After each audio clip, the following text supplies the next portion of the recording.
Mga kababayan, no, sa pinakabagong ulat po or balita, no, isang tulay po sa Amerika ay nag-collapse or bumigay matapos itong banggain ng isang container ship, no.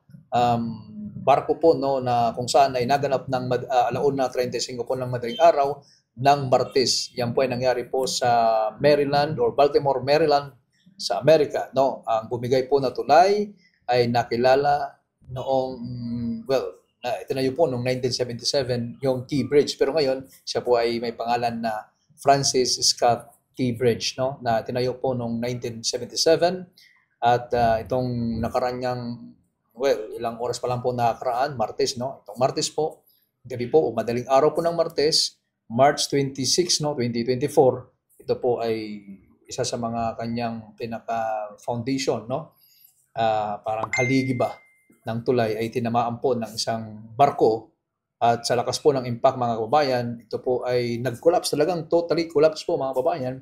At sa ngayon, sinasabi po ng mga officials na pito po, hindi bababa sa 7 mga sasakyan ang nahulog. No, abutin lang at hanggang 7 lang. Pero siguro kung hindi madaling araw, no, delikado talaga po, mga kababayan. Siyempre kung magkaroon ng traffic, siguro talagang kunti lang yung sasakyan that time, ano, kasi mag-alas 10 po ng madaling araw.